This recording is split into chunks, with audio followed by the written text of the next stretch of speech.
ओम शांति। आज बाप दादा ने होली हंस बनने का यादगार भी बताया और साथ साथ यह भी कहा कि निश्चय बुद्धि किसको कहा जाता है और उसकी यादगार कौन सी है, तो वह भी हम आज सुनेंगे। तो आज 27 फरवरी 72 की अव्यक्तवाणी सुनते हैं। आज की वाणी का सार है होली हंस बनने का यादगार होली। आप है सदा बाप के संग में रहने वाली रूहानी रंग में रंगी हुई आत्माएं होली हंस। जो सदा होली रहते हैं उन्हों के लिए सदा होली ही है। तो सदा बाप दादा के स्नेह, सहयोग और सर्व शक्तियों के रंग में बाप समान रहने वाली आत्माएं सदा काल की होली मनाते हो व अल्पकाल की। सदा होली मनाने वाले सदा बाप के साथ मिलन मनाते रहते हैं, सदा अतीन्द्रिय सुख में व अविनाशी खुशी में झूमते और झूलते रहते हैं। तो देखो बाबा पूछते हैं कि ऐसे ही स्थिति में स्थित रहने वाले होली हंस हो। लोग अपने को उत्साह में लाने के लिए हर उत्सव का इंतजार करते हैं, क्योंकि उत्सव उनमें अल्पकाल का उत्साह लाता है ना। लेकिन आप श्रेष्ठ आत्माओं के लिए हर दिन तो क्या, हर सेकंड उत्सव अर्थात उत्साह दिलाने वाला है। अविनाशी अर्थात निरंतर उत्सव ही उत्सव है, क्योंकि आपके उत्साह में अंतर नहीं आता तो निरंतर हो गया ना। तो होली मनाने के लिए आए हो व होली बनकर होलीएस्ट व स्वीटेस्ट बाप से मिलन मनाने आए हो व अपने सदा संग में रहने के रंग का रूहानी रूप दिखाने आए हो। होली में अल्पकाल की मस्ती में मस्त हो जाते हैं, तो क्या अपने अविनाशी ईश्वरीय मस्ती का स्वरूप अनुभव करते हो? जैसे होली की मस्ती में मस्त होने कारण अपने संबंध अर्थात छोटे बड़े के भान को भूल जाते हैं, आपस में एक समान समझकर मस्ती में खेलते हैं। मन के अंदर जो भी दुश्मनी के संस्कार एक दो के प्रति होते हैं वह अल्पकाल के लिए सभी भूल जाते हैं, क्योंकि मंगल मिलन दिवस मनाते हैं। यह विनाशी रीति रस्म कहाँ से चली? तो देखो बाबा क्या कहते हैं कि यह रस्म चलाने के निमित्त कौन बने?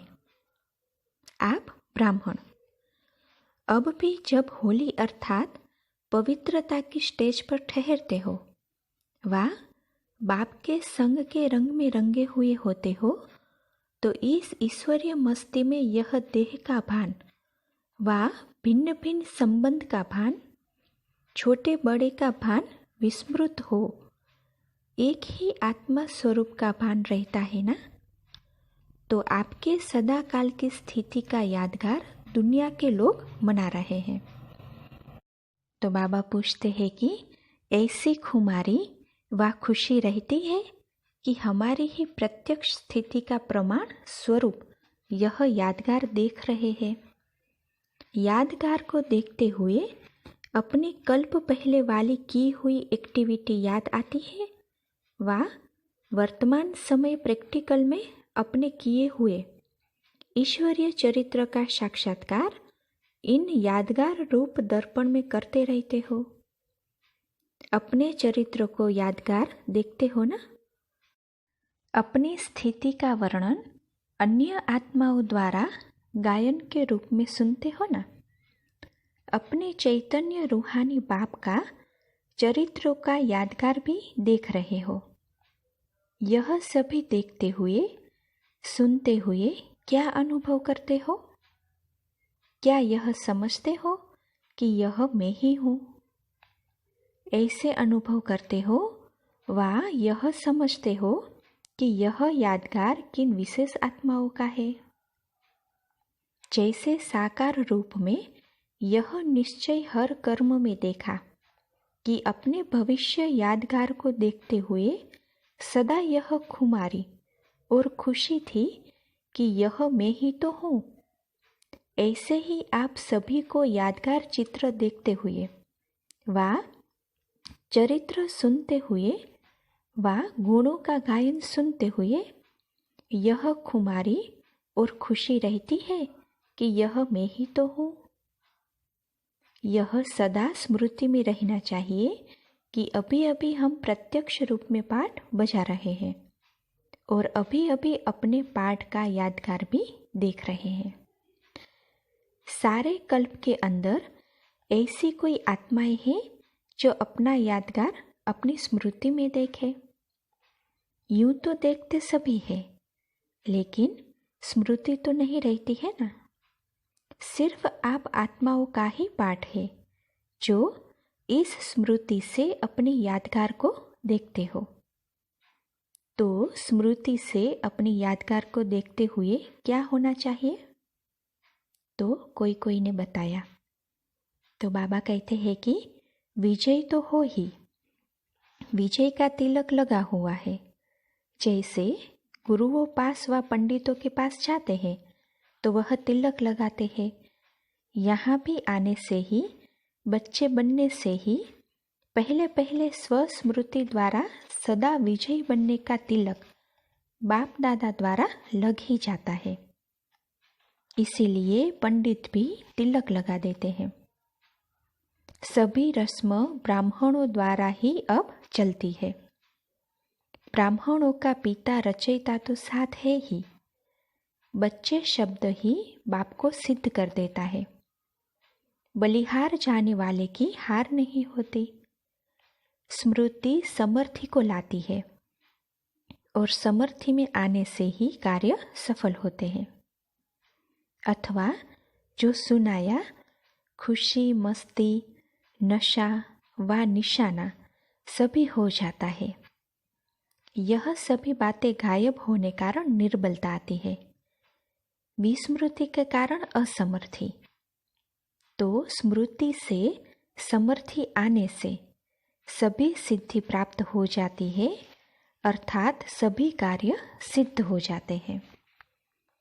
स्वस्मृति में रहने वाला सदैव जो भी कार्य करेगा व जो भी संकल्प करेगा उसमें उसको सदा निश्चय रहता है कि यह कार्य व यह संकल्प सिद्ध हुआ ही पड़ा है। अर्थात ऐसा निश्चय बुद्धि अपनी विजय व सफलता निश्चित समझकर चलता है। निश्चय ही है जो ऐसे निश्चित सफलता समझकर चलने वाले हैं। उनकी स्थिति कैसी रहेगी?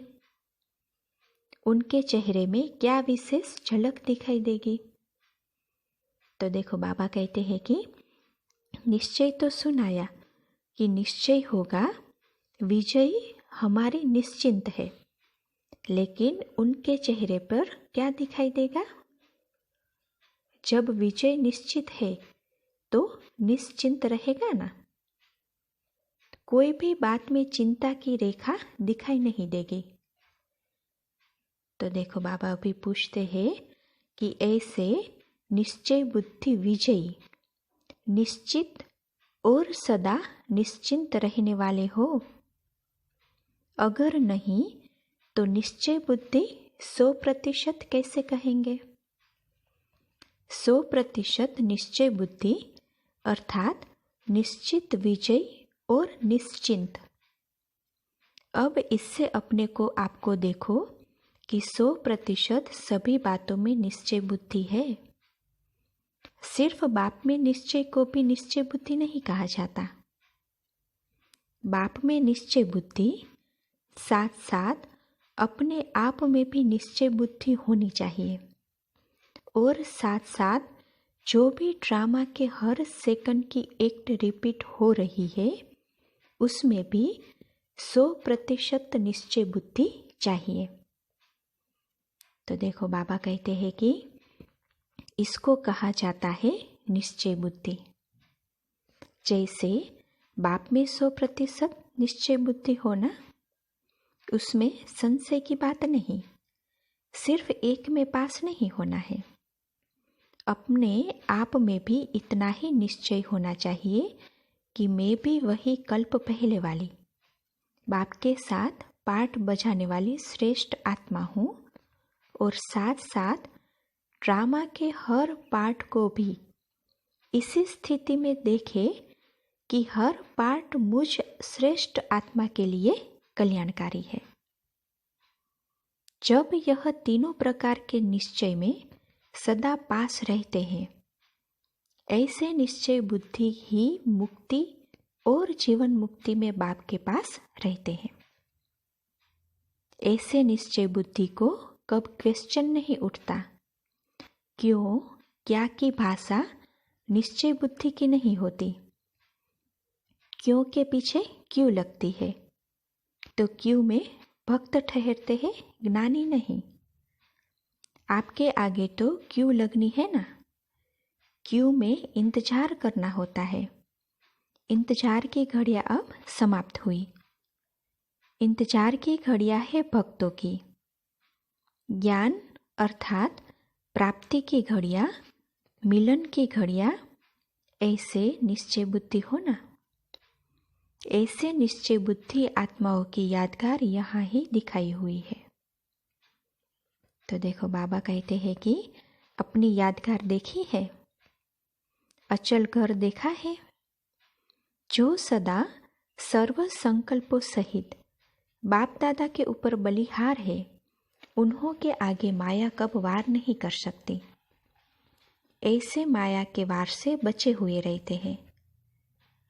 तो देखो बाबा कहते हैं कि बच्चे बन गए तो बच गए, बच्चे नहीं तो माया से भी बच नहीं सकते। माया से बचने की युक्ति बहुत सहज है। बच्चे बन जाओ, गोदी में बैठ जाओ तो बच जाएंगे। पहले बचने की युक्ति बताते हैं, फिर भेजते हैं। बहादुर बनाने के लिए ही भेजते हैं, हार खाने के लिए नहीं। खेल खेलने के लिए।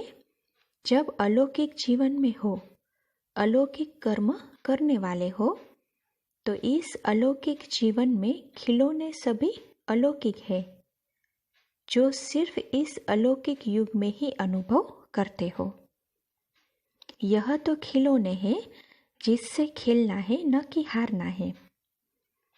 तंदुरुस्ती व शारीरिक शक्ति के लिए भी खेल कराया जाता है ना। अलौकिक युग में अलौकिक बाप द्वारा यह अलौकिक खेल है।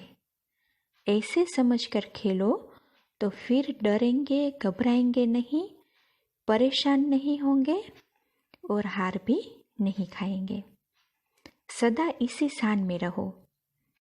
तो देखो बाबा क्या कहते हैं कि यह है अलौकिक खिलौने खेलने के लिए। इस ईश्वरीय शान में रहने से सहज ही देह का भान खत्म हो जाएगा। ईश्वरीय शान से नीचे उतरते हो तब देह अभिमान में आते हो। तो सदा काल के संग से संग का रंग लगाओ। हर सेकंड बाप से मिलन मनाते, हर रोज अमृत वेले से मस्तक पर विजय का तिलक जो लगा हुआ है उसको देखो।